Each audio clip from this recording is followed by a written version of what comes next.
Welcome, everybody. My name is Sabrina Ho. I'm the founder and CEO of Half the Sky, a career and headhunting platform for diverse talent. So thank you all so much for being here today. We're so excited to be partnering with IBM for this great webinar, Leadership Agility in Times of Change and Crisis. And also, I would like to thank the audience joining us today from Singapore, Hong Kong, China, Japan, Korea, Australia, New Zealand, Indonesia, India, Vietnam, Philippines, and Poland. It's great to see everyone today. So some housekeeping rules. This session is being recorded, so please make sure you remain muted and your camera is off throughout the entire session. So the spotlight will be on the speakers. And if you have any questions, please leave them on the chat box and I will read it out for you during the Q&A. So today it's my great pleasure to welcome Eileen and Charu from IBM to share their thought leadership with us. A quick introduction. Eileen is currently the President and Country General Manager for IBM Philippines. She joined IBM as a system engineer in 1992, and she has close to 3 decades of experience across various technical, business, and executive management positions across various business units within the Philippines, ASEAN, and other Asia-Pacific countries. As technology and business thought leader, Eileen has evangelized digital transformations and diversity and inclusion in various fora. She's committed to move the Filipino talent, especially women, into key leadership positions and get the underserved, undermotivated external young breed into the STEM track. She also sits at the board of the American Chamber of Commerce in the Philippines, Philippine Business for Social Progress, and Philippine Business for Education. So welcome, Eileen. It's a pleasure to have you here with us today. And Charu is currently the partner at IBM and leads the consumer goods, retail, travel, and transport consulting practices in ASEAN.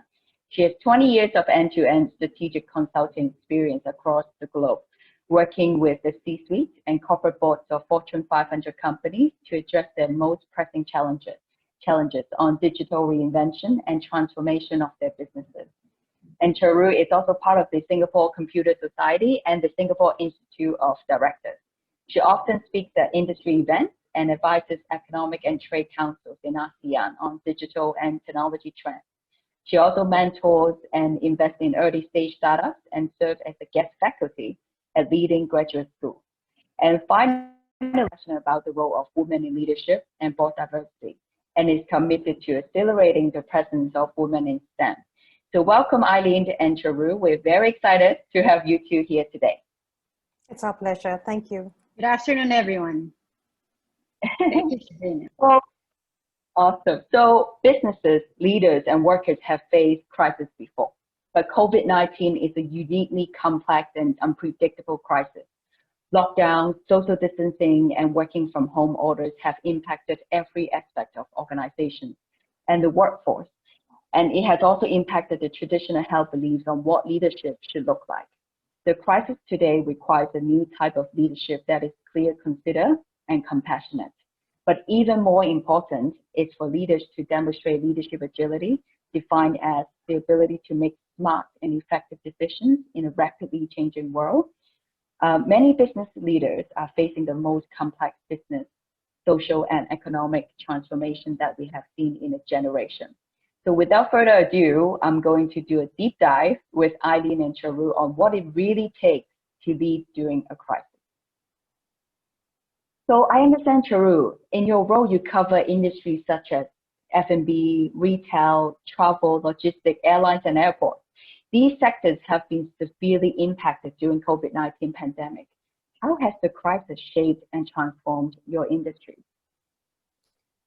Thank you, Sabrina. I think you're right. I have the dubious distinction of leading these industries for IBM in ASEAN. And you're absolutely right. I mean, the crisis has, our industries have been most severely impacted by the crisis. I mean, if you just look at the numbers in Singapore, but just as well in any other market, you know, every day we're seeing triple-digit numbers in terms of decline on retail. Our airlines are probably grounded for the next, 6 to 7 months with very few travel routes opening up. Consumer goods, in some parts have had, have had steady growth, especially in the health, the home care, the eatables area, but by and large, they've been hit very hard by disruptions in supply chain. So you're right to say that the sector per se has been facing a severe amount of decline, perhaps the kind of decline that they haven't faced in the last many years, right?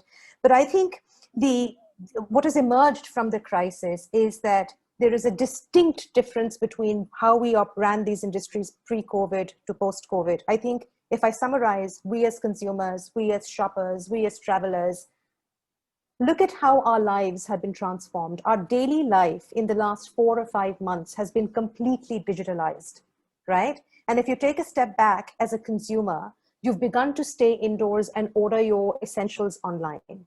Even people who were, earlier not, were largely shopping offline, have downloaded applications that they've never before downloaded.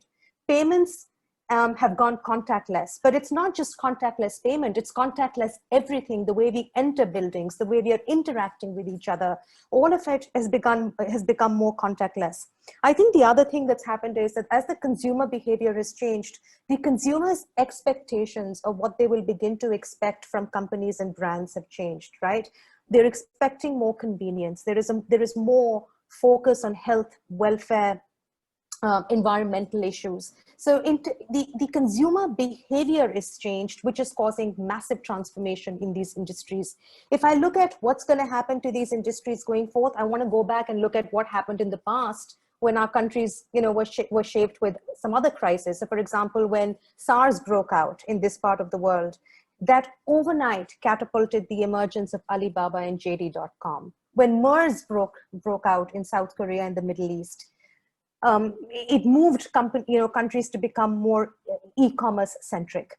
The 2008 crisis, which I've lived through, Eileen, I'm sure you've lived through, is it created almost a post-dollar economy. It created the emergence of fintechs. We moved to a gig economy. We moved to a sharing economy. So each crisis has transformed the way certain industries function. And I think the biggest transformation following this crisis is going to be that consumer behaviors are not just transformed for the short term. We expect these behaviors to be transformed for the medium term and the long term, which basically means that our industries, retail, consumer, have to now address these changing behaviors, either in terms of increased digital engagement, being present where the consumers are shopping, rejigging their supply chains to make sure that consumers get what they want when they want. And there is an entire, I suppose, a new industry which in the coming months, maybe years, will prop up, which is this move to home economy, right? You want everything now, but at home. Whether be it your essentials, be it your services, you want your nails to be done at home, all of those things will fundamentally change the way we are interacting with services and brands. So I think the transformation is undergoing. The full impact of the transformation obviously will be felt in the ways ahead, but once the consumer behavior changes, the industry itself undergoes a transformation. And I'm not even talking about travel. I think tourism itself will change, right? We may move to shorter haul travel. We may move to nearer home holidays. We may move to places which give us comfort in terms of how clean they are. How do they, ensure our welfare and wellness? So I think the crisis is transforming the way we as people live our lives and bringing digitalization as a way we consume the products and services of these industries, right? I mean, I feel very passionate about it because this is what we're talking to our clients in the markets every day. It's almost setting them up for the next phase of growth, the next phase of recovery, which will be a different model from what they've been used to in the past. Absolutely agree. Thank you for sharing, Charu.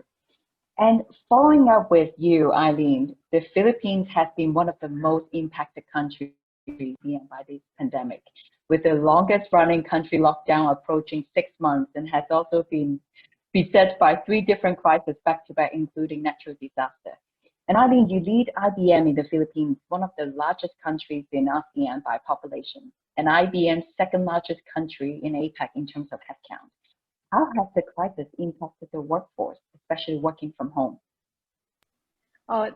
Yeah, Sabrina, it's quite a bit of a real change, right? Absolutely, what you said. Across many other countries, we are the longest. We are running the longest lockdown in 1 week. It's almost 6 months, right?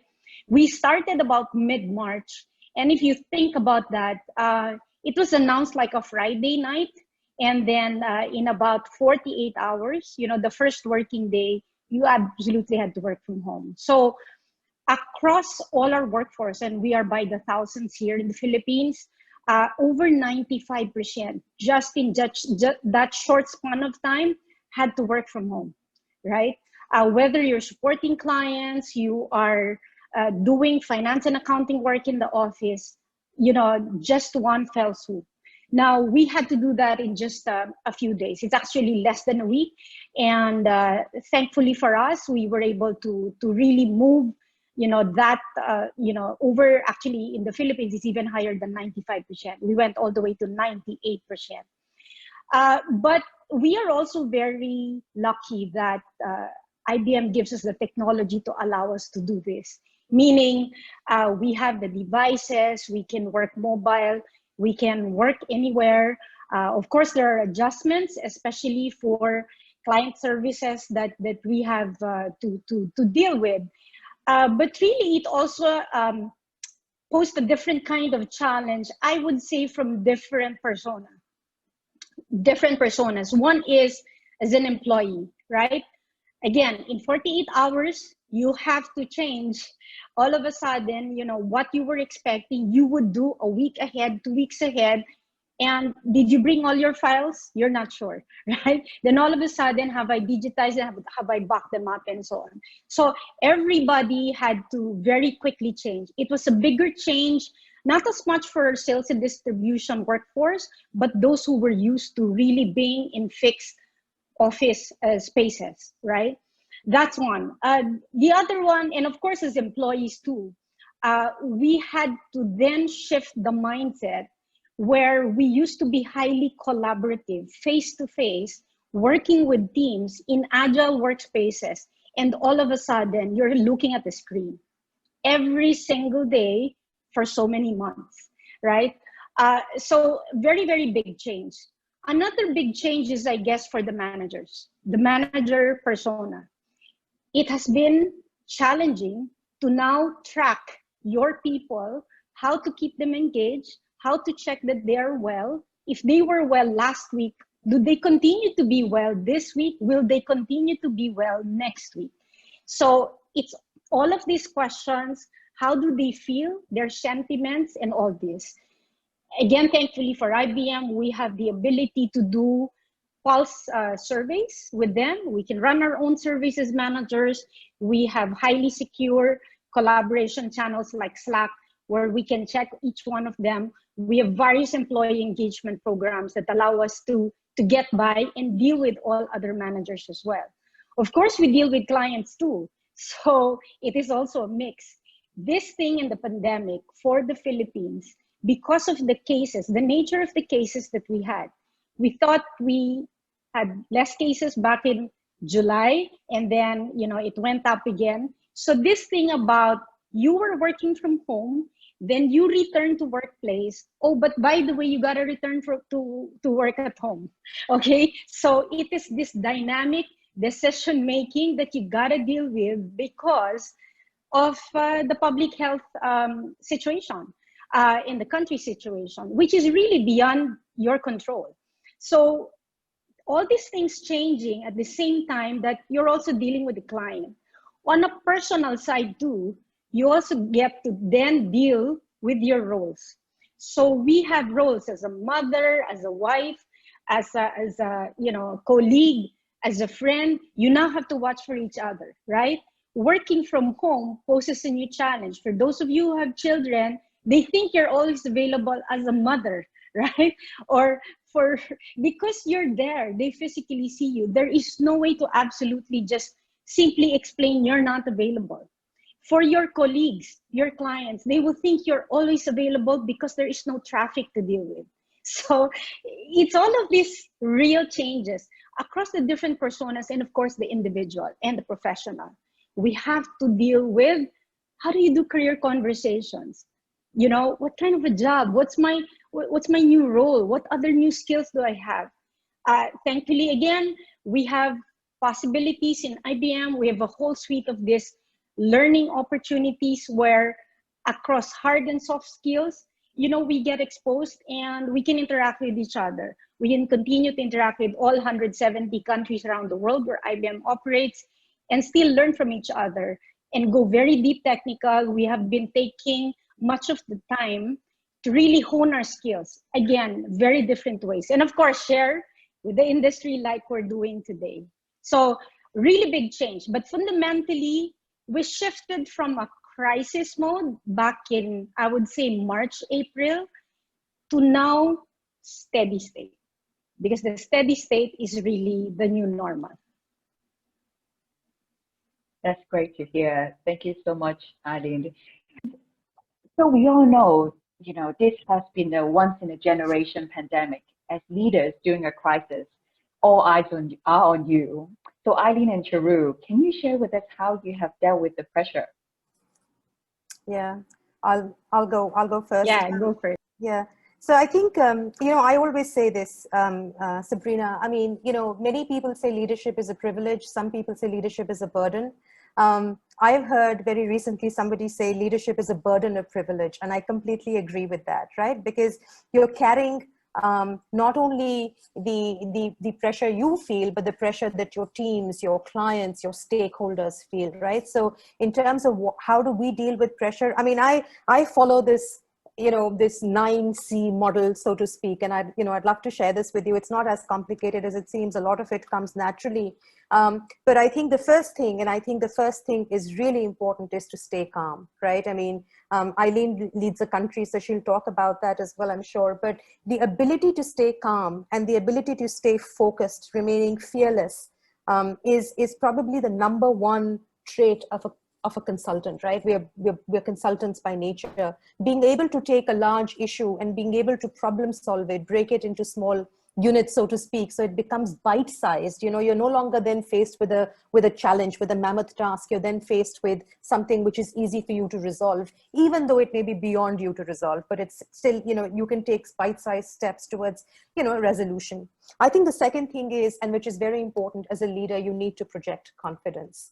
I think the ability to be calm and project confidence, even though, this is a time where our people, or even we ourselves, may be feeling negative. There may be thoughts of fear. There may be thoughts of uncertainty. I think at the end of the day, you're stewards of your own feelings. And it is very important as leaders to bring your best game face to work. And therefore that kind of spreads a kind of optimism in the teams that, they have the leadership, they have the right enablement that will see them through pressure. I think the third thing we need to do, which I know we do in our teams, big or small, is communicate. I mean, communicate relentlessly. If you look at the countries that have emerged better than the others, or if you look at places in the world that have done well, you will call out leaders who have, in a fact-based, transparent manner, communicated with their stakeholders and shared with them exactly what's going on, right? So you may not know, or you may not have all the answers, but as you share both what you know and what you don't know, you make others part of your journey. You make others part of a larger problem-solving initiative. I think that brings me to my fourth and fifth point, which is collaborate. I mean, I think today more than ever, we find ourselves, even though we are working remotely, today more than ever, we are, I would say, working a little bit more collaboratively.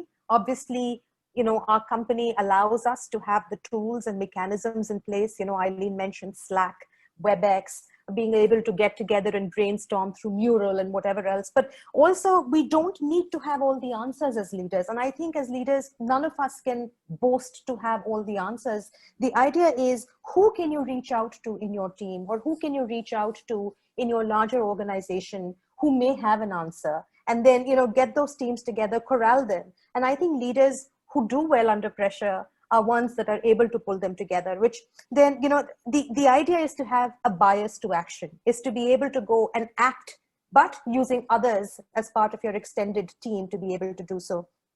I think the fifth and the sixth point is really, we have also seen, and I think this will become I wouldn't say a trend, but it will shape the future of work going forward, is a sense of community, a sense of shared purpose.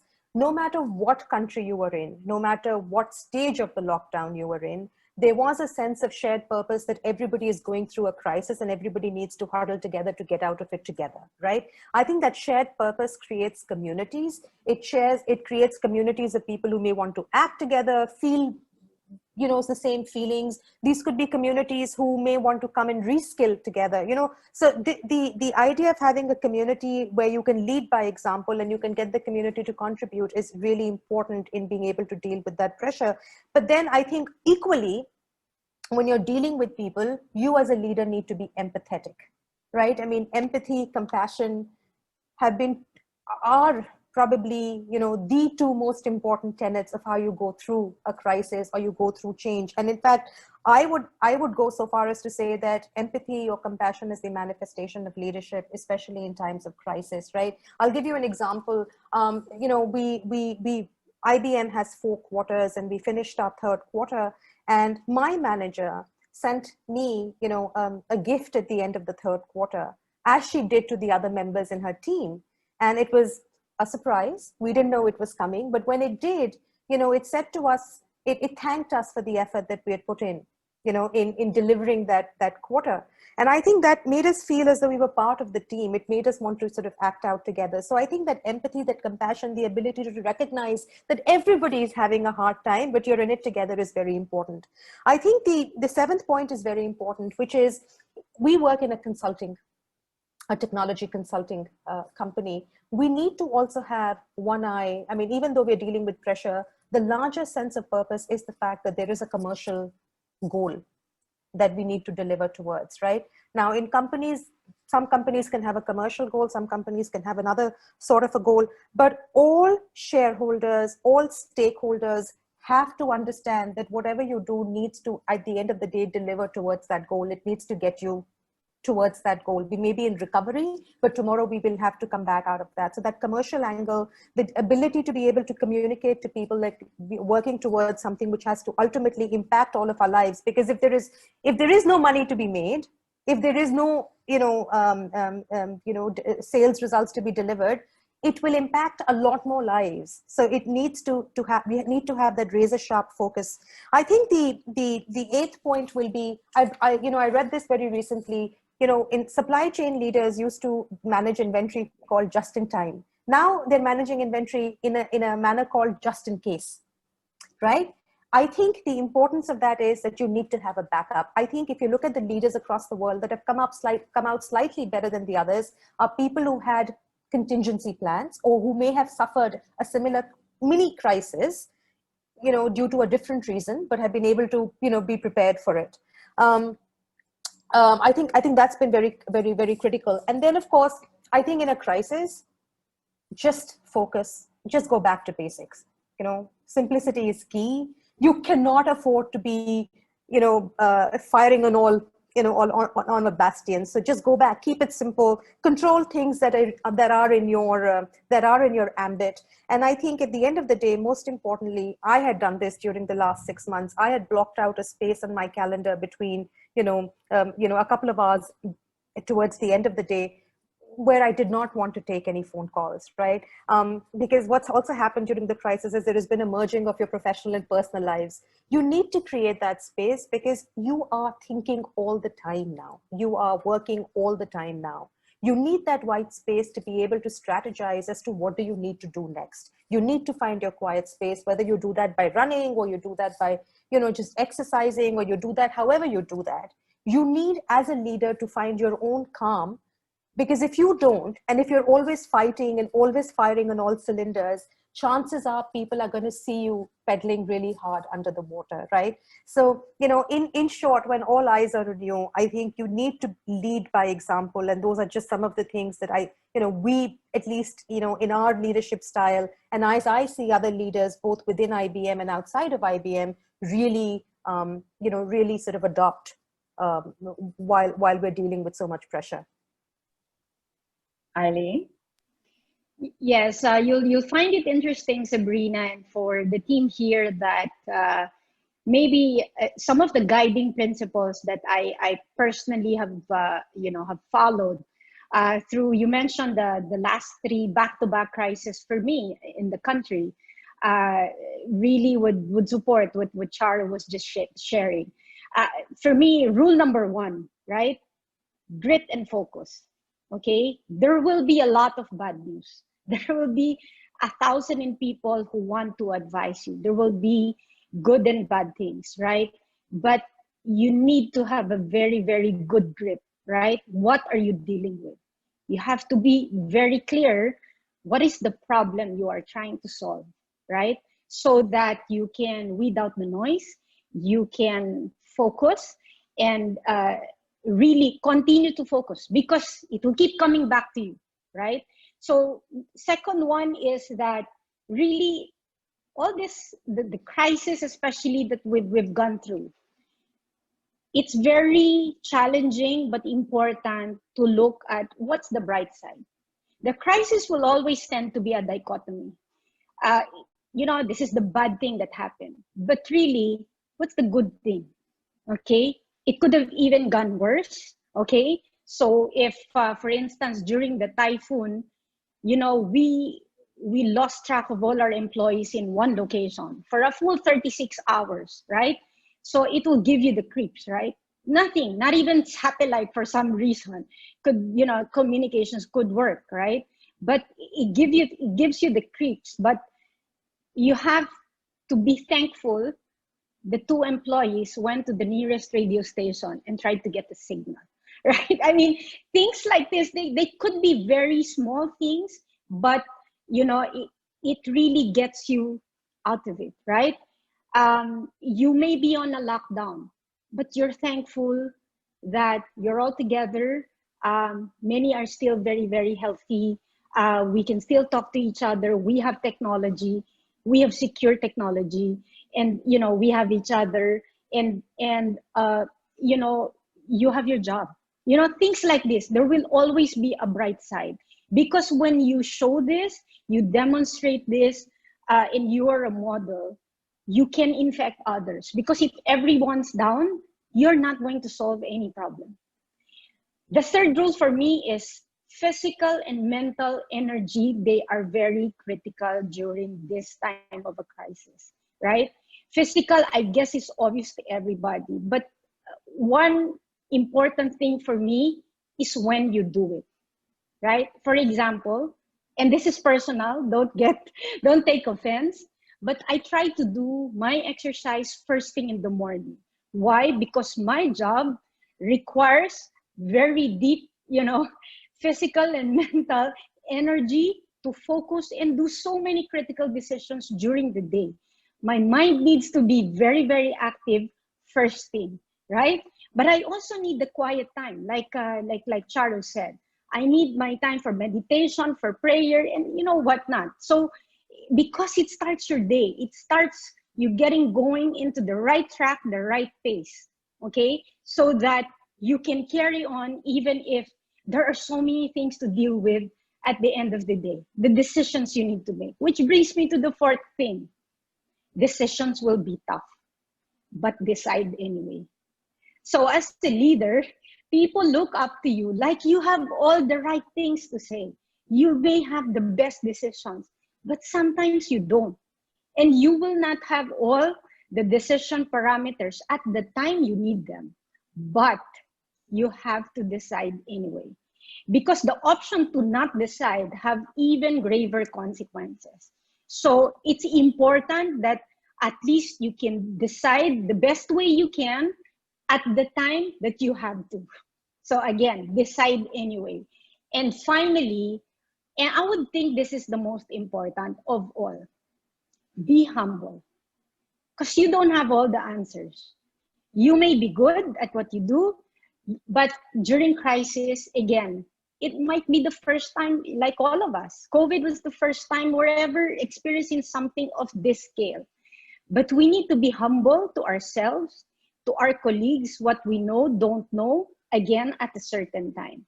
Because only by being humble, you will get help. And people will want to help you. You'll be surprised what kind of help you will actually get. So these ones are the ones very, very important to me as guiding principles. Like I said, it was during the time of crisis, but I thought I've shared that, this really helped me get through this important back-to-back crisis we had in the Philippines. And I think it will apply whether you are in the Philippines or another country. Yes, thank you so much, Eileen and Charu. There's a lot of golden nuggets. I'm taking mental notes.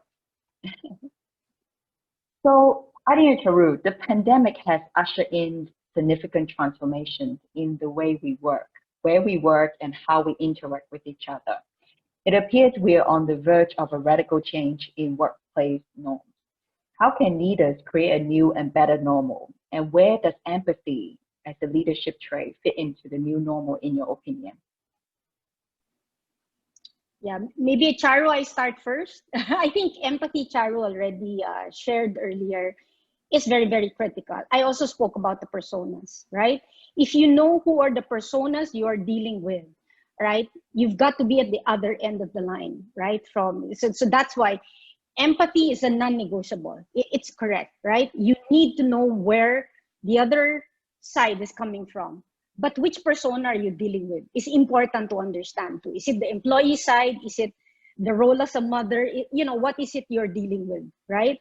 But I'll share, I've shared this to some before, but I will share with you 3 R's that for me helps us deal with a better and a different normal, right? The first R for me is resilience, right? No matter what we do, we gotta stand up, okay? Both from a personal resilience perspective, stand up, okay? Pick yourself up, okay? As well as the business side. Because at the end of the day, we're trying to do a job here, we're trying to do business, whatever it is that is your role, even if you're an entrepreneur, right? Resilience is really a non-negotiable at this time. Grit and focus, remember, don't be so down because of all the bad news, right? If you focus, you can be resilient yourself. You can move on and you can move forward. The second R for me is a pre-COVID versus a post-COVID. If we spoke, Sabrina, maybe back in January, I wouldn't say this. But today, reset your mindset, again, is another non-negotiable. Okay? Let us forget that whatever was the way we were used to pre-COVID is the same in post-COVID. Let me just give very concrete examples. We're dealing with clients, an approval process. You thought you had budget. Well, by the way, now the budget could be there, but it's cut. Or whoever's the approver before, there's now a new set of approvers. Or you probably thought you could do it with this set of approvers, but there's a very different way the board wants to do it. So very different changes, right? Employees who used to be very strong themselves, now the rock stars are very different kinds of personalities. You'll be surprised. Some who don't get to thrive before in a very structured environment where everything is predictable, oops, they're really struggling right now. And the ones who are able to thrive better are dealing with a very dynamic environment. They're very comfortable with the unpredictability that we now have, right? And the last R for me is one of the 9 practices of IBM, right? We say restlessly reinvent. Let's not get tired of thinking about this, right? Because we will learn as we go. We just need to be restless, telling ourselves, it's okay. Learn new technologies, reinvent yourself. You don't know, right? And we've seen many examples across demographics that this is really possible. And if we think about this, that helps you gain the right mindset to deal with this new normal. Whether you're creating a new market, you have a new job, you're dealing with a bigger family, you're dealing with work-life integration, for me, these are really fundamental things. Charu? Thanks, Aline. I think you're right. I mean, we can't go back to the good old days, and the good old days here is literally January of this year or December of last year, right? I mean, I think the new normal is being called a new normal because it is how it's going to be.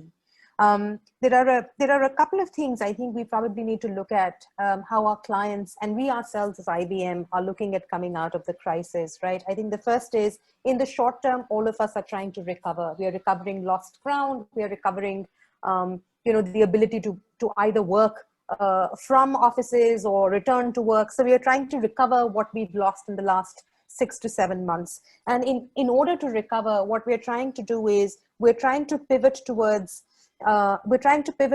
thinking inside out, right? The focus now is not so much about, focusing on ourselves, focusing on, making sure, while it's still important to make sure everybody is safe and healthy, we are now beginning to look at, what do we now need to deliver towards? What's the outcome we need to achieve?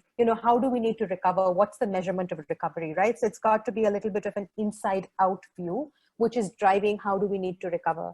I think the second thing is the leaders, and we're seeing this happen in our own company, we're beginning to write a new playbook, and this is about adaptability, right?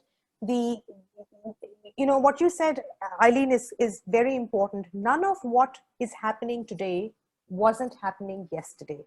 There was still pivot towards automation. There was still outsourcing of offshoring of repetitive processes to probably places that were low cost or more efficient.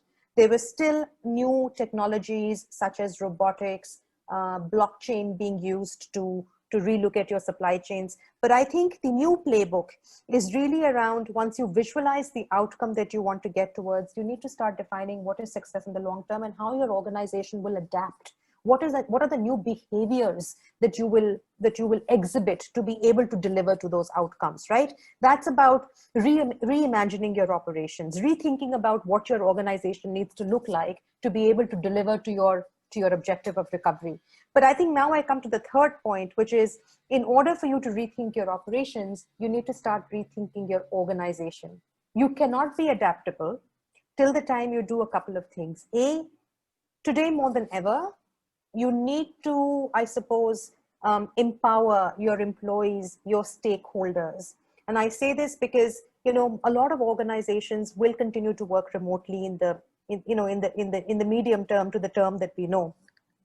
In order to work out of home, in order to, for factory workers, for professionals to work from home, organizations are reposing a lot of trust in people, in teams. In order to repose that trust, the organizations are providing teams and people with tools that are making their lives easy in order to work remotely. But you also need to then make sure that these teams are working with agility. In order to execute your behavior of adaptability, you need to be able to execute both with trust and agility. These teams now need to work in incremental ways, right? You can't get them all together to execute this one large project, that we were all used to doing before COVID. We now need to think about, how do we add value to our organizations, to our clients in sprints? The word agility has been used for so long. And today, more than ever, people are beginning to realize that agility is the consequence of your adaptable behavior. If you want to be truly adaptable to what's happening, and you want to be able to adapt quickly, you need to start operating with agility, which means you do things in small increments. You are willing to course correct. You're willing to get small teams together that interact, then go away. You're able to bring distributed teams together. You're willing to taste failure for longer term success, right? And all of these become, for me, the most important learning, or where organizations are beginning to finally embrace agility, which otherwise used to be in the domain of the digital officer or the domain of the technology officer. Today, the way we are working, even from home, is a manifestation of how agile we are becoming, right? We are looking at doing things in small bits and pieces rather than trying to bite the whole. I think that's going to be very important. This is also helping companies speed up decision making. I think, Eileen, you talked about it. One has to take a decision one way or the other. You may not have all the information at your hand, but today you're having to take those decisions. I think the underlying part, I suppose, the substratum to this, or the underlying capability, Sabrina, that you will see leaders stress more and more, is getting an enterprise view of data, is getting an enterprise, an enterprise grip on what's happening to your stakeholders, shareholders, consumers, customers, suppliers. That data exists. How do you harness that data to be able to take decisions in real time? Companies that are emerging a little bit better or ahead of the curve are those that had started that journey pre-COVID and had started to look at an enterprise view of data. So I think data-based decision-making, analytics-based decision-making, whether it's at the leadership level or it's at the functional level, will become very, very significant.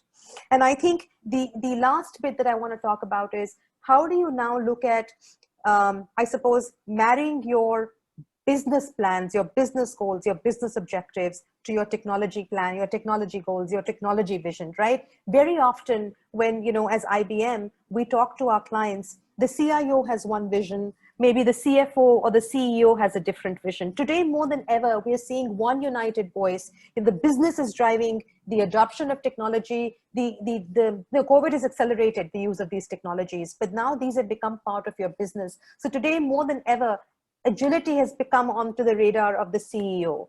How do who gets reskilled? How do you operate and create teams? Have moved away from just being a CHRO function to becoming a CEO function, right? Adaptable behaviors, is coming top down as leadership is displaying those skills. So I think as leaders, purpose-driven, adaptable, and making sure that you have a resilient backbone in your organization, which is technology enabled, which has the right infrastructure in place, is going to be the backbone of how we how we step into the new normal, right? I mean, and this is coming top down, which to us, from a consulting side, is becoming very heartening. For the first time, we're seeing these two worlds of technology and business come together. Thank you, Tarun. And in challenging times like these, where disruption, which we talked about, and in some respects, chaos is all around us, and leaders in your respective fields, with everyone working from home, how have you created a sense of normalcy and togetherness with your team?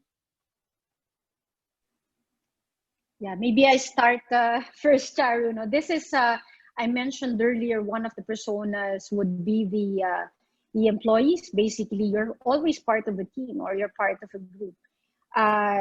This I would say was easy in the beginning, relatively, because you gamify, you gamify things, meet together, we do WebEx together, we send each other food.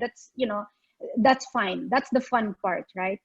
But as you extend the lockdown, it becomes a very different thing, Maybe you initially cook together, you want to exercise together, but you lose the novelty of the idea, right? So we need to be very creative, that the connectedness with our teams happen not only at the personal level, our skills, our hobbies, the professional level, but also across teams, right? Because initially within your team is what is needed, but you will find over time, as you continue to work from home, you will know whoever is in your team already, even their personal lives, but they will want to learn more from other people. So we need to bring the outside in, like we're doing right now, okay, or the inside out. You want to allow your teams to share their learnings with other teams, or other teams being guests in your team meetings, for instance, and still being, a big part. I find that there are also individuals, for example, that, you also have to deal with mental wellness issues, right? They will appear okay, they will be in a meeting very bubbly, but the moment, the meeting is over and they're alone, it's a very different thing for them because they're just in a room. So it's this constant connectedness, right? Really, really making sure you connect at different levels and making sure there are different lens, different experience, different types of people that they talk to in different disciplines. So we do a lot of that, and we share, again, across many of the collaborative channels that we're fortunate to have in IBM. And again, also extending to the families. We should be okay. We have a work from home pledge, but we also should be okay that as we do our working from home, we should be comfortable that in certain cases, your toddler will probably appear on screen and maybe want to join your meeting for a few seconds, or somebody walks at the back. But this is already the new normal, right? As long as they do not intervene with the meeting, there will be disruptions like this, but it should be okay. It should be normal, right? So many of this, right? But it's for us to adjust. It's again different levels of wellness that we need to be conscious of, and doing it across teams, and highly collaborative, not only your organization but really outside too. Yeah, I agree. I agree. I think I'm going to probably answer the fourth question before the third question. I think, I mean, I suppose the case for diversity in leadership has always been there. I mean, crisis or no crisis, right? You don't just want a bunch of middle-aged men making decisions for everything, right? And I'm being facetious, but it is true, right? The case for leadership exists. But I think in a crisis, as Eileen has said, it gets accelerated for a couple of reasons. I mean, if you just look, and I honestly think this has been a crisis where you and I have felt the crisis the same way, in sort of the same way, right? What has happened is, by remote working, what we're doing is we're inviting our entire professional life into our houses, right? Eileen, you talked about toddlers, cats, dogs, what have you, right? You can see my house behind me. So we've brought our entire professional life into our house. That in itself requires a lot of empathy, and the collaboration has to go beyond how you deal with just colleagues at work, versus now dealing with people who have families, who have children, who have lives, and those lives have now meshed together. Diverse teams cater to that, because diverse teams bring viewpoints, bring bring their experiences, which are different, and therefore being able to work with these diverse teams, it's easier for leaders, for your teams, even for your clients, to be able to get the benefit of melding those experiences together, right? I mean, you're no longer talking to a colleague, you're talking to a colleague who has a black cat and 5 children. It's a very different way of how we look at our colleagues, how we treat our people, right? So diverse teams help us understand our own people better. I think the second bit is, diverse teams bring a certain amount of resilience to our operations, right? I mean, we can go at it alone, but diversity is the backbone of resilience, right? We are bringing in different experiences, which naturally give us a head start when it comes to being set up for success in the future, or for dealing with adversity in the future, simply because now we're coming from different backgrounds, and different backgrounds necessarily mean that we've come from different senses of what we've lived through, and we're no longer a homogeneous mass. So it helps us understand and deal with adversity a lot better. I think the third bit is a balanced point of view, right? It's diverse teams bring more, I suppose, a more center forward point of view. We're able to understand what's going on both in the team, at our clients, outside of our clients better, because it's a more balanced point of view, right? So the role of diversity has always been there. It has got accelerated in crisis simply because we are now looking at working with our colleagues, who are not just colleagues, but these are people, and we are all faced with the same challenge. And I think the other bit to note, Sabrina, for me is, no matter what country you've been, no matter what stage of the pandemic you've been, most countries, no matter how far they are, have exhibited very similar behaviors. We may have run out of, say, pasta and toilet paper here. So did the folks in the US. So did the folks in Western Europe. Right now, the way we panicked, or the way we did pantry loading, was the same that people did in other countries. So I think the other bit we need to understand is at the end, at the heart of it, we are going through, and we are going through this, and we are trying to recover from this fully. We need to come in it together. So I think diversity, and the more diverse teams we have, the more they are a mesh of experiences, we will return to normalcy, ahead of time. And I think organizations, and I can speak from an IBM perspective, which is definitely more diverse in the way that, we have a lot more, for example, women leaders. We are also seeing that, countries that have women presidents or women prime ministers at their helm are navigating through this crisis better. Now, that may not just be because, women are good at doing this. I don't want to make it as simplistic as that. In fact, it's reductionist. But I think companies, countries which allow or which are open enough to have a balance of leadership, have a more diverse leadership, are already organizations that are ahead of the others, right? They have created that structure. They have created that platform which allows people to be able to express themselves, come from different backgrounds. So I think these are the companies that will shoot ahead towards the new normalcy ahead of others. Thank you. Thank you. And rapid digitalization and transformational technologies such as AI, blockchain, and quantum computing are reshaping the business landscape. So what are the 3 essential things business leaders should be doing now to seize the opportunities of tomorrow?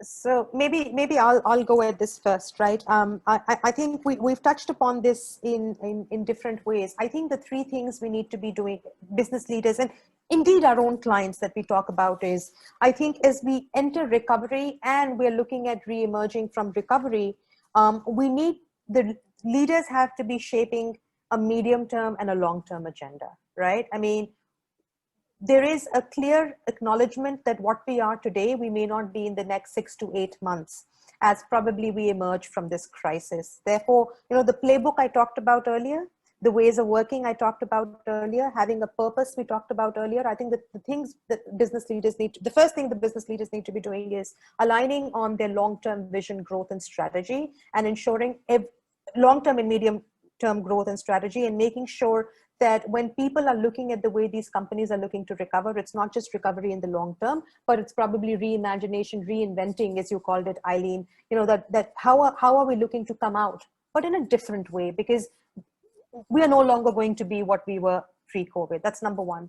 I think number 2, it's not just also about these exponential technologies, but it's using these technologies to be able to get closer to that mission that these companies have set for themselves, right? So for example, if you need to, most companies will find that they have had to simplify their current technology or their current business processes, right? And focus on a few areas and do them really well, or focus on supply chain of a few products and make sure that those products are available where people need them, or focus on customer experience and digital engagement for a particular segment or for a particular market, and make sure that people there are engaged, right? So the first thing is look at technology as a means of enabling your future vision, and focus on 1 or 2 areas which help you get close. I mean, there is no doubt in my mind, most companies will start to look at reinventing their top line, right? Coming out and looking at how do you need to go and recover your revenues. So therefore, customer experience, digital engagement is going to become very, very important, because you have to recover a lot of ground in a very short period of time, right?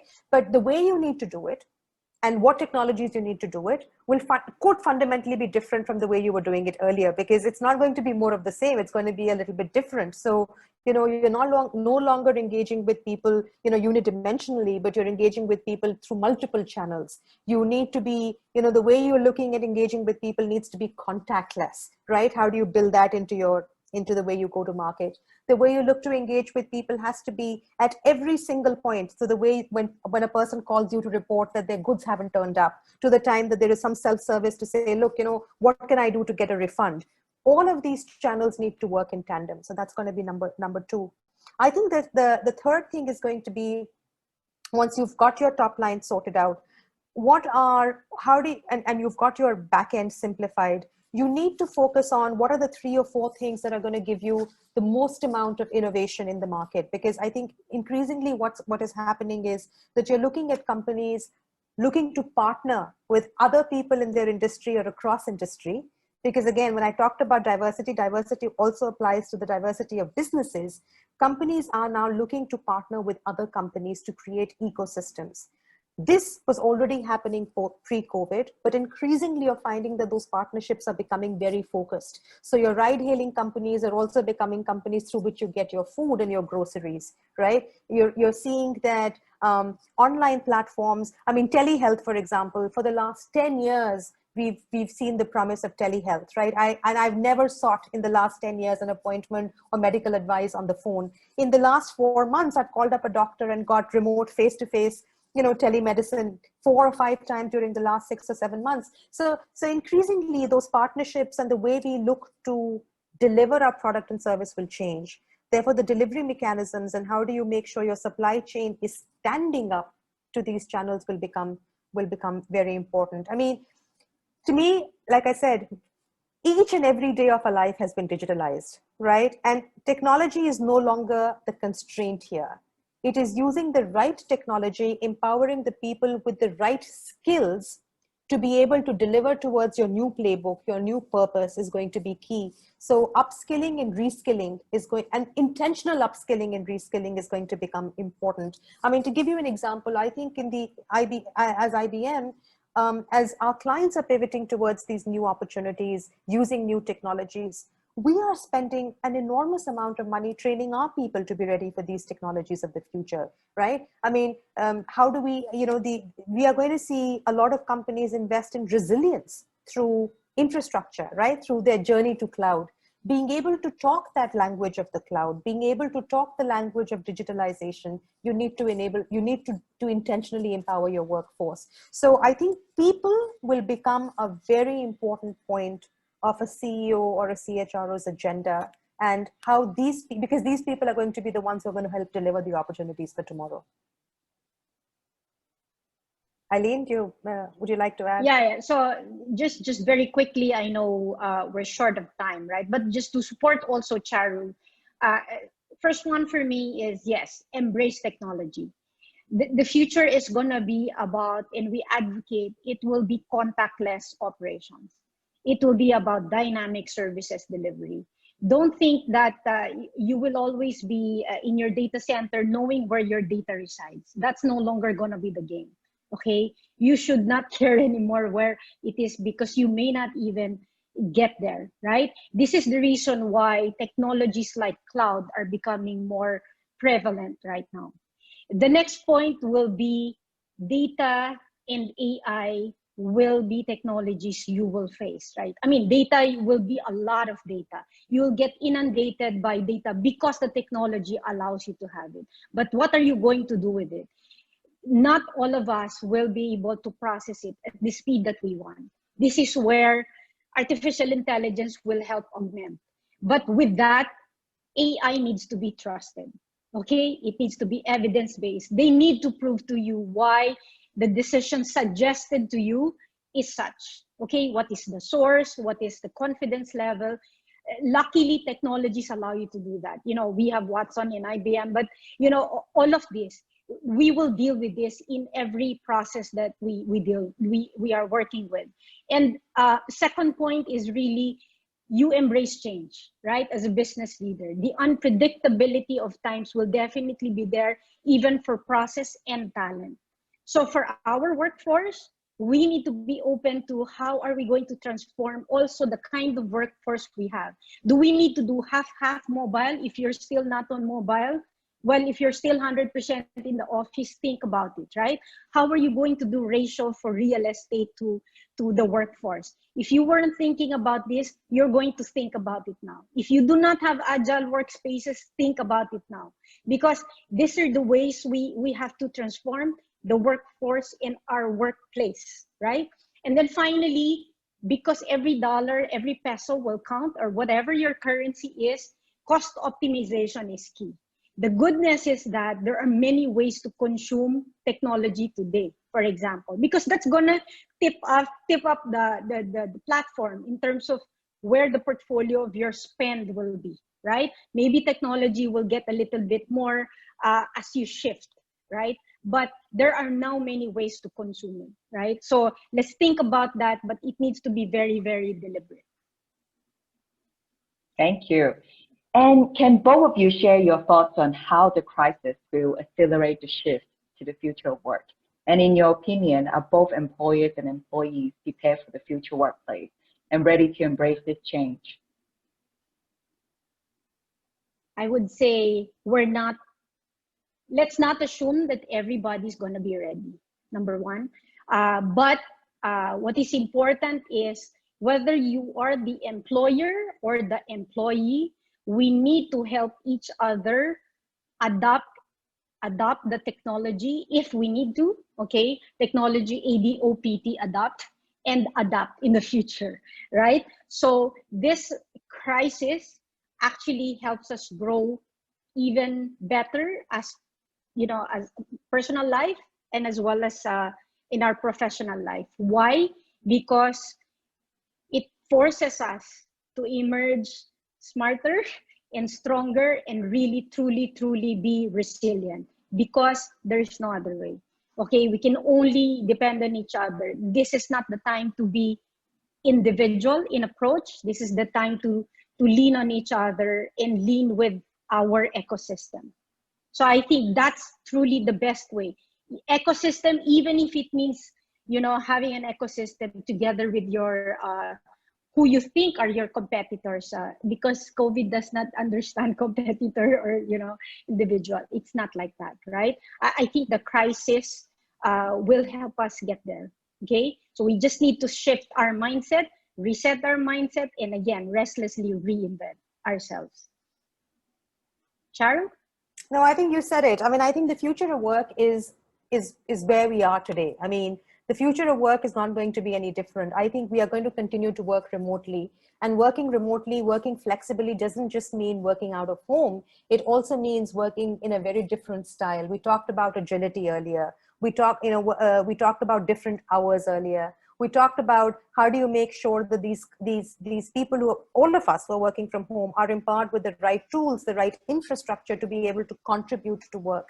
So the future of work is also around, what are the areas in an enterprise that will no longer require people, which can be easily automated, and therefore the people that come up are people that are left without perhaps having employment in the future. How do you then reskill them and upskill them so you raise overall productivity of your people at work, right? It'll also mean that as you are doing work, you need to proactively, intentionally look at how do you embrace data and make decisions based on that data, right? The future of work is going to be a lot more data driven.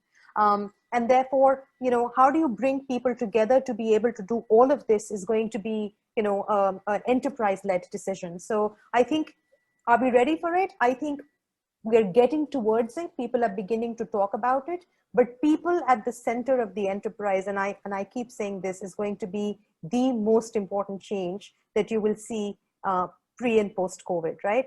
How do you manage people, and how do you manage people to drive adaptability and agility is going to become key. And one last question before we move on to Q&A. I know we're a little bit overrun, but for me, I'm somebody who worked in the talent solution business for close to 15 years. I've always been very fascinated of how companies spend millions each year trying to find the secret sauce that will enable them to retain and attract great employees. So Eileen, you've been working at IBM for the past 3 decades. And Charu, you've joined IBM from one of their biggest competitors.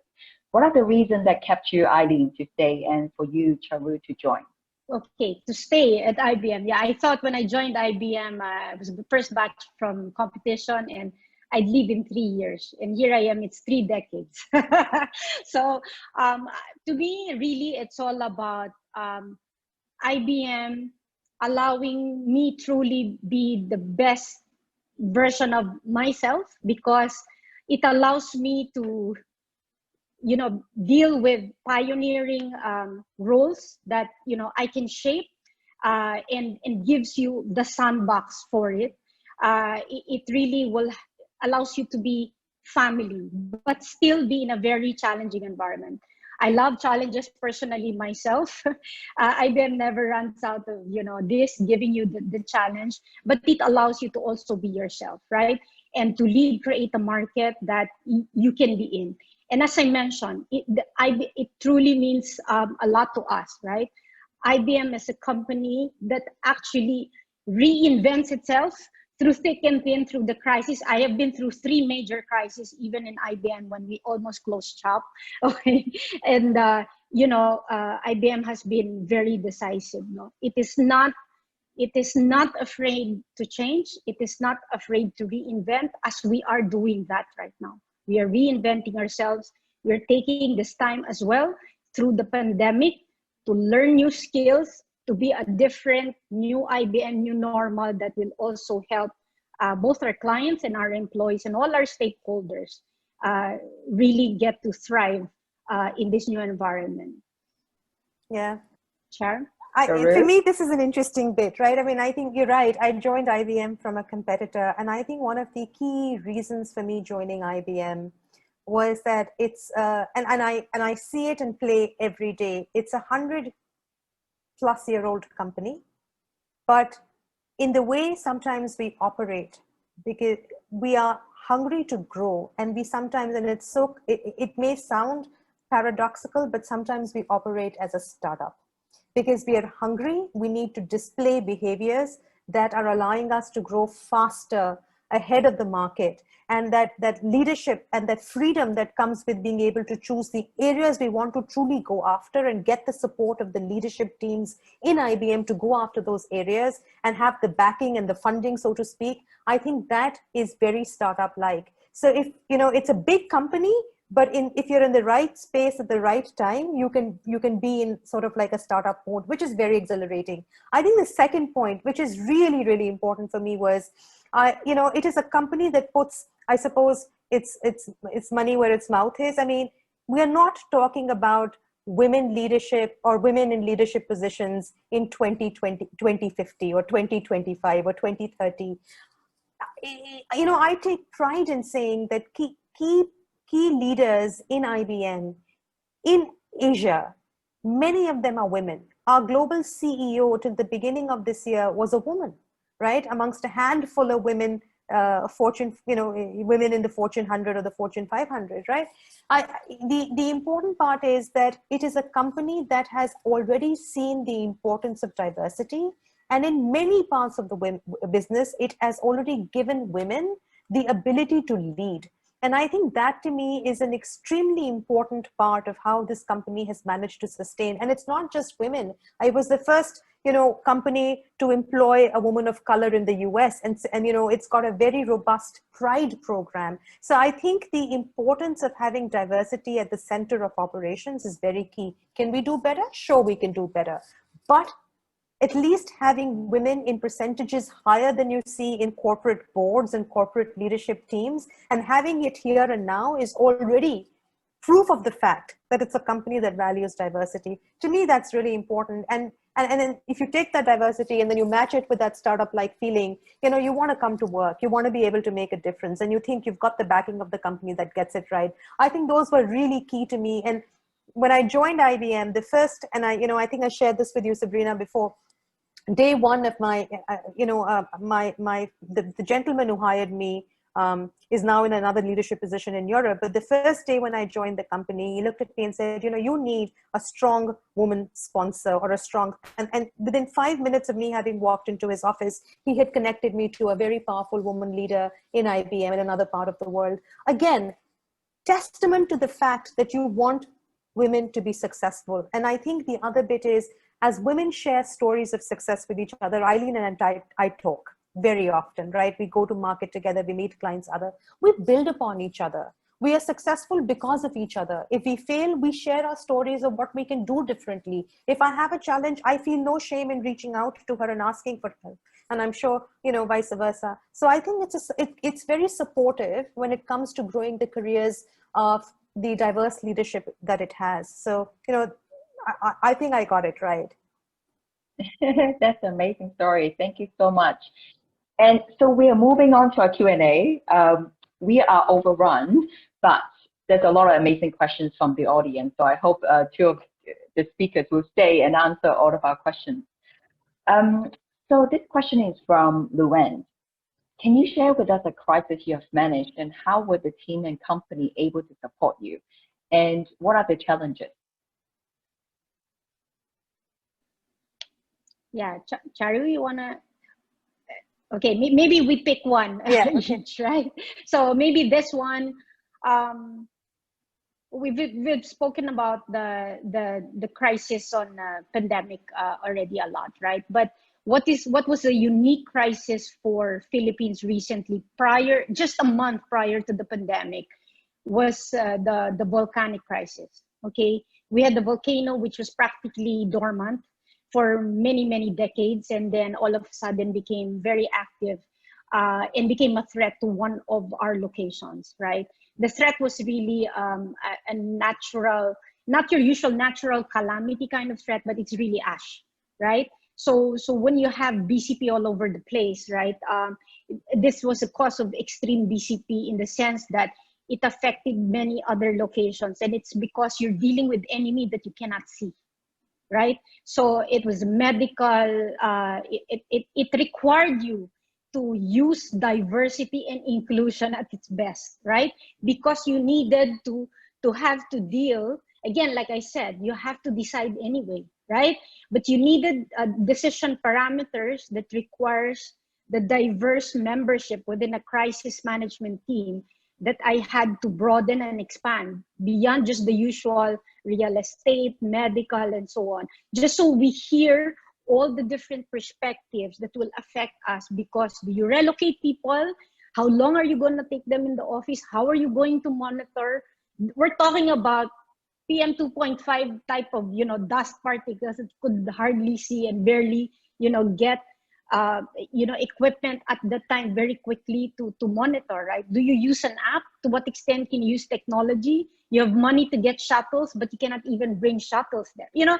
There are very practical, many practical challenges that sound simple, but when you go through and execute it, it requires careful deliberation, and it needs the lens of a very diverse set of people that allowed me to manage through the crisis and be able to handle the different personas, right?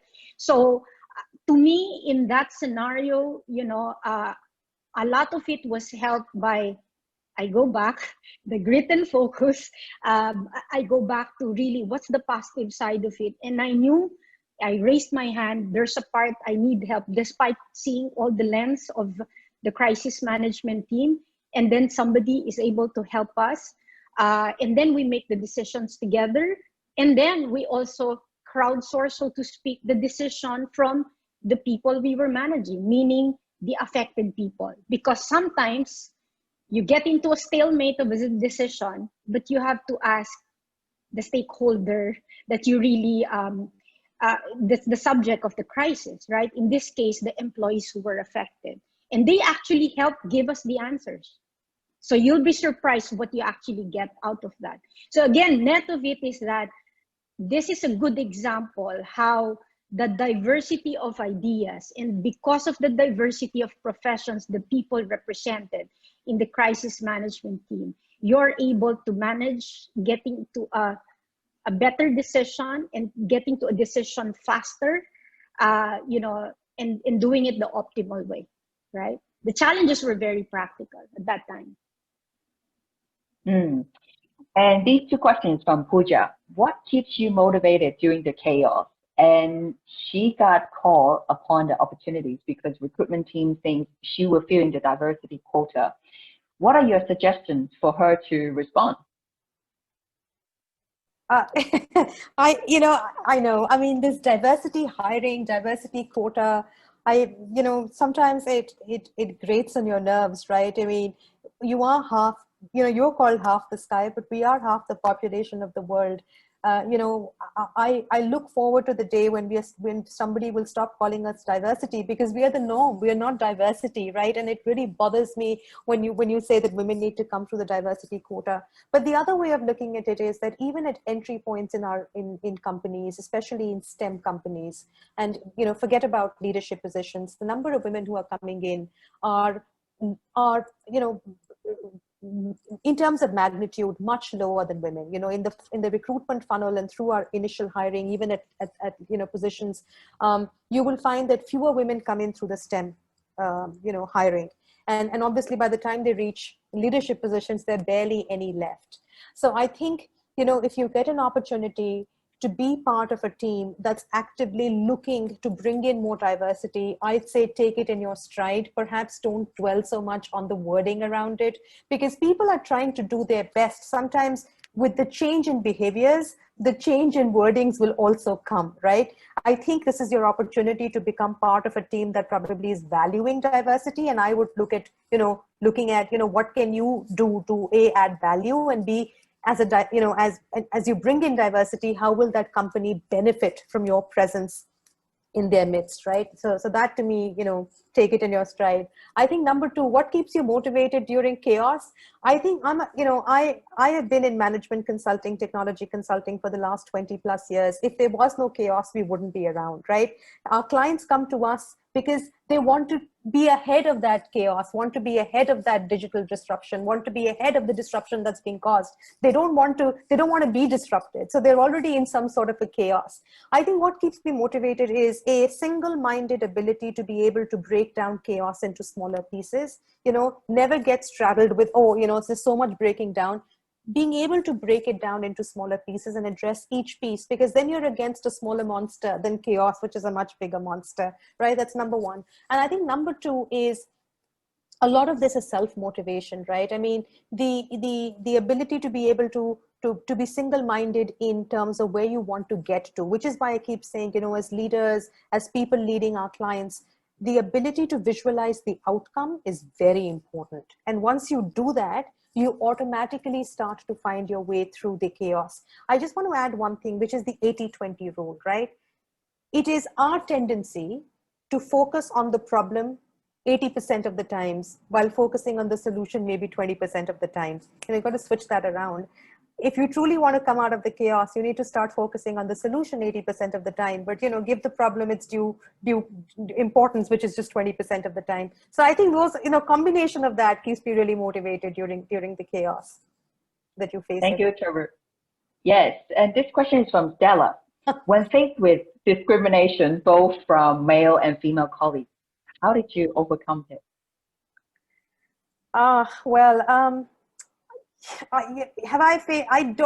To be honest, have I faced active discrimination? I don't know, but there are times when, across clients, stakeholders, companies, where men may try to dominate you either through their language or behaviors. And as women, sometimes we tend to be submissive in face of that behavior. I think there are a couple of things. I mean, if you're facing, and I don't know the kind of discrimination, I have never actively faced, discrimination, but yes, I have faced maybe, strongly worded messages from men that I did not appreciate, or, being told by other women that, you are, I suppose, aggressive. Aggressive tends to be thrown out a lot as a bad word, and it isn't, right? I think the best way to do it is, again, be fact-based. I mean, if somebody is calling you out and is being, quite annoying about it, be fact-based, be calm, and respond to the behavior, not the person, right? Because every time I've done that, I have found the other person to become, the other person tends to become a little bit ashamed of their behavior. So attack the behavior if you have to, not the person, and be fact-based, be practical. I think the other thing, and I've learned this, from my family, is take a day to respond. I am an excitable person, the first reaction would be to, oh, respond to an email in equal measure or respond to a message equally. We have to account for the fact that sometimes people don't mean what they mean, but the digital channel probably conveys it in a different way. So I think the best thing to do is take a breather, just completely take away yourself from the situation, think about it from their perspective, and then figure out, is that person really being the annoying person that he's being?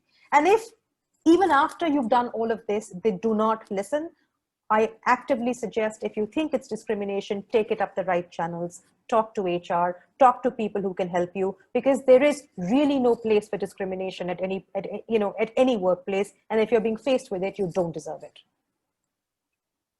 Thank you. And this question is from Kaylin. How do you keep your balance in managing work and personal life responsibilities during this pandemic? Eileen? For me, number one, don't expect balance. Okay. I was going to say balance. What balance?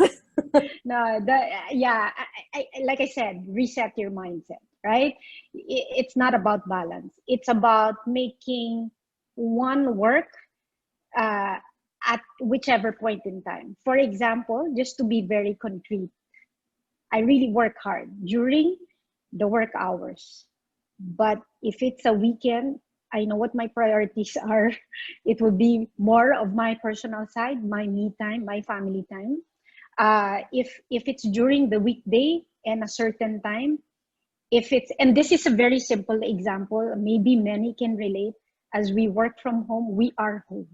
So let's try to eat dinners, lunch, or family meals together with our family or our loved ones, because we are home, right? But if we're in front of the screen, it's not helping us, right? Maybe there will be exceptions, but we must try our best. But the rest of the time, yeah, we can work hard, but it depends on the time. So if it's after work, let's try to spend more time where it's no longer the work hour. Let's make it the loved one's hour, right? So net is that I think our priorities need to be straight, whichever time of the weekday or the weekend. It's not a general answer. It's what is called for depending on your work, in your role, and what you are doing at the time, right? And it also doesn't help working from home that, we just work, right? We need to do some breaks. We need to take our own leaves. We should raise hand and take a leave. Maybe we don't need it, but at some point, we just have to step back and just rejuvenate, re-energize, do a hobby, right? So because it helps us move forward better. I think just adding on a funny note, I mean, I don't know about you, Eileen, but during the pandemic, I've learned to make I've made Dalgona coffee, I've made all kinds of chocolate cake, I've learned how to do, workouts by certain people. So I've pretty much, found ways of making sure that I'm in with the times, following stuff that's happening on YouTube. And that's the fun side of being engaged at work.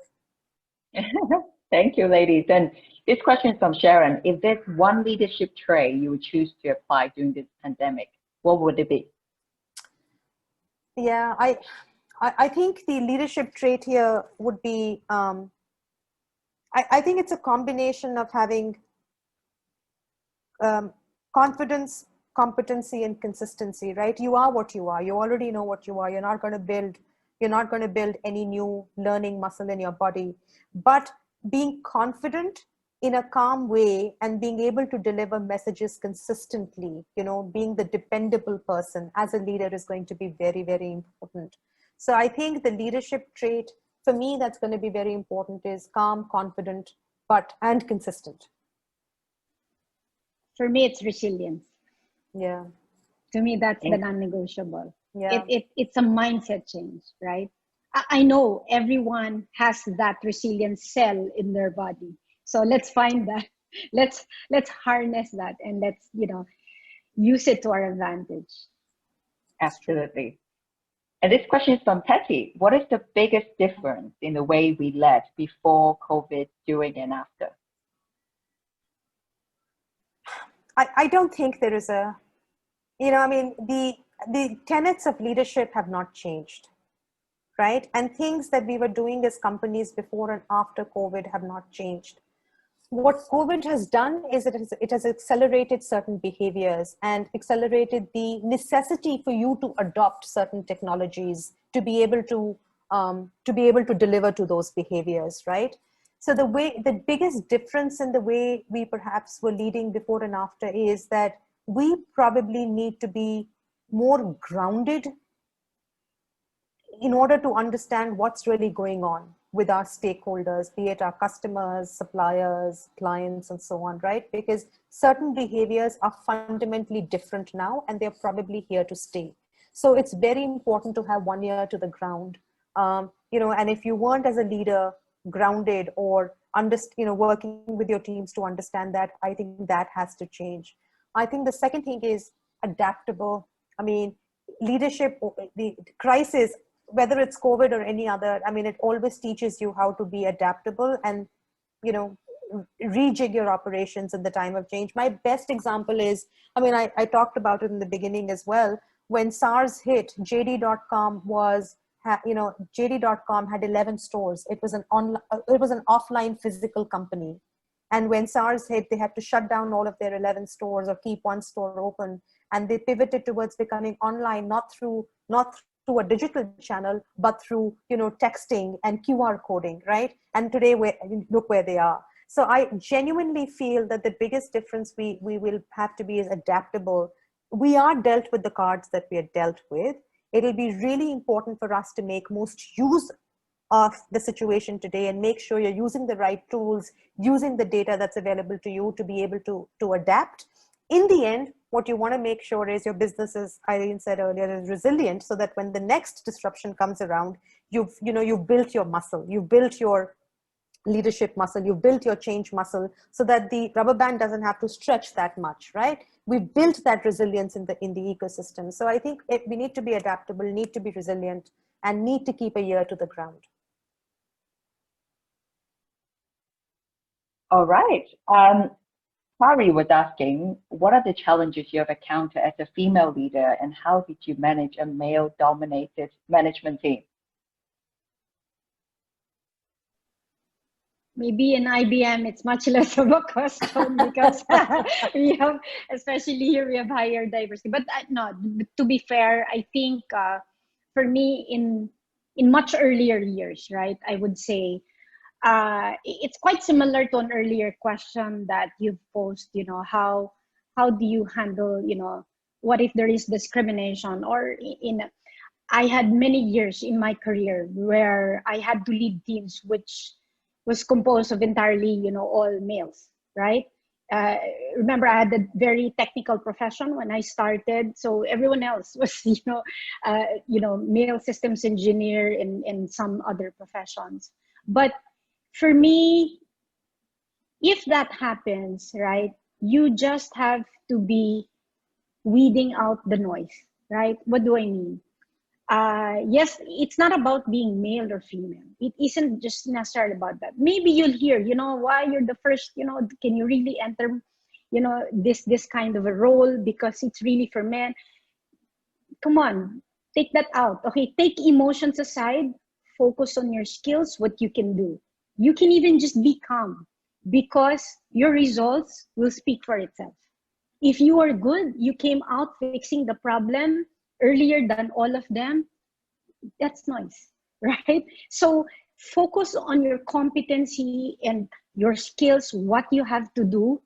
Make sure you drive the outcomes that you're supposed to drive, and that will give the answer, okay? Don't worry about, what they look like and, whatnot, okay? Yeah. So focus. Yeah, I think this is a really important question. I mean, it's not, wherever we have had female leaders, I mean, and I'm speaking from experience across multiple companies, sometimes you can be the only person in the boardroom. Sometimes you can be the only person in a team which is predominantly male oriented, right? I think the leadership styles displayed by men and women are different, right? And it is important for us to recognize that we may aspire towards, equality or equity, but we are not the same, right? And therefore, emulating skills that men display is not the answer towards equality, or is not the answer towards, managing a male dominated team. I think we need to there are two or three things we need to be very careful of. If you're facing challenges as a female leader, you need to know that you are a leader for a reason. Whether that's your competency, whether that's the outcomes that you produced. You need to be empathetic, but you need to be able to take decisions. If the challenges to your leadership are proving to be harmful or disrupting the dynamics of the organization, you should be open to take hard calls, right? I think as a leader, you need to be able to do that. I think as far as managing a male dominated team, I think, Eileen, you're right. I don't think it's about a male team or a female team. There are certain behaviors that you have to display. As long as you're grounded in your competency and you know what you're talking about, as long as you're empathetic and can provide your team with a safe space, and more importantly, you have a moral compass, I don't think you will have a challenge managing a male team versus a female team. But I have to say this again and again, and I said this in the previous question as well. If you're being challenged, stand your ground. We have to recognize the fact that we are not adequately represented in leadership positions, and therefore, while we're trying to change that, it also means there has to be a change in behavior that men have to display. And sometimes you have to acknowledge the fact that perhaps they are not changing as fast as we would wish them to change, right? And therefore, as I say, attack the behavior, not the person. And the last questions of today from the audience, this is from Gond. What are your advice for future female leaders? Maybe I'll go first, and then Eileen, please, after that. I genuinely, this is a question close to my heart. I am passionate about creating, space for women at the leadership positions. I genuinely feel that there are two or three things we need to actively ask for. I think women tend sometimes to over-question themselves. And therefore we find ourselves over-mentored, but under-sponsored. I think I've spoken about this in several other places as well. We need to actively seek sponsors. And there is a difference between a sponsor and a mentor. A mentor advises, a sponsor is your champion, right? A sponsor is a person who will create spaces for you, who will advertise you, who will make sure that you are set up for your success, right? You need to seek a sponsor, and you need to seek a sponsor, especially as you find yourself getting into leadership positions. But the role of a sponsor has to be a two-way street, right? You need to make sure that you are adding to your sponsor's life as much as the sponsor is adding to yours, right? And this is where I absolutely love the 5C model of leadership that Indira Nooyi talks about, right? She talks about 5 C's that she has led by example. And she talks about how competency is at the center of it. You don't just show up because you're a woman. You show up because you come with experience, you come with delivered outcomes, you have made a difference. So competency has to be at the heart of it. I think the second thing I honestly feel is courage and confidence. I've often talked about the fact that when we talk to women in teams and you want to give them, positions of seniority, or you want to give them new roles, a lot of women will say, I need to think, or I'm not sure, I don't feel confident, I don't think I'm up for it. And I've seen that if you give similar positions to men, and even though this is a stereotype, many men will just put up their hand and want it. Don't second guess yourself. The fact that you're being asked is because somebody found you suitable enough and thinks that you will be able to change course and take that role on. So have the courage and confidence to be able to say yes, take risks, right? Number 3 is communication. A lot of times women sometimes don't speak up as much, and I think communication with a purpose, persuasive communication is very important to wanting yourself to be in a leadership position, right? And then of course, the fourth that Indira Nooyi talks about, I love, is consistency, right? It's not just once. You need to be able to demonstrate these traits again and again so people find you dependable. Leadership is about delivering results again and again. So you need to be dependable. You need to have one face. You can't be one person here and another person somewhere else, right? So have that dependency. And then last is, at the end of the day, it's your own moral compass. What do you stand for? You know, you need to have that character and integrity for someone to feel that when they sponsor you, they're adding to their character and integrity, right? So I genuinely feel that these 5 C's and the ask for sponsors is really, really important for our emerging future female leaders. Eileen? Thank you, Trevor. Yeah, so for me, I would really say, please let's be assertive, right? You will be surprised that I think we tend to generally, female leaders tend to underestimate what they really are capable of, right? Why? Because we feel, you know, we shouldn't say it, it's too arrogant, you know, if we say we're really good in something, we don't want to speak out loud. Stop doing this. I was like that before, I promise, okay? But you get to a point where it's not helping you, okay? What for me, my experience is that I realized that though I was feeling this way and I knew what I was capable of, there are many more. You cannot believe how many hundreds more there are out there who really would like to just have a good model to see and draw strength from, you know, going up the ladder. So please, let's try to help others too. It isn't just, you're not just helping yourself, you're helping others get there too. And to me, the second and final point is we go back to the same principle of diversity, right? I am who I am because of the men in my life, my brothers, my husband, my son, you know, you learn a lot from them. They make you whole, they keep you grounded, you know, all of this. It is not because just all of our women friends, right? They help us get better, they help us get stronger. So we also learn from them, because when you have that like kind of, you know, diversity as well in terms of learning and competencies, you become better also at decision making. So again, 2 points, it's not just about you, it's about how you can be for others too that you do not see today, right? And then second, let's also learn from the men, okay, and others, okay? Thank you, Eileen. Your advice made me a bit emotional just now. Thank you so much, Charu, as well. So that's it for today. And thank you everyone so much for joining us. And currently IBM, being one of our diversity employers, is still hiring, and they're committed to empower women to thrive within their organization. They provide flexible working arrangements, equal pay initiatives, return to work policy, leadership development program, paid parental leave, and many more. So their jobs are listed on our platform. Go check them out. And we also have a lot of resources to share with you on our platform. So make sure you sign up on halfthesky.asia.com. It's completely free. You also receive exclusive event invites like this one, job alerts, thought leadership content, and resources. And we have 2 more events coming in September, one next Tuesday on how to maximize your superpower to fuel success. And the other one on the 29th, we are going to have a chat with the co-founder of She Loves Data on the future of women at work in the age of rapid digitalization. So please check them out and sign up on our event page. Thank you so much again, Eileen and Charu, for your time today. And stay safe, everybody, and take care. Thank you. Thank you. Bye for now. Good afternoon. Thank you. Stay safe.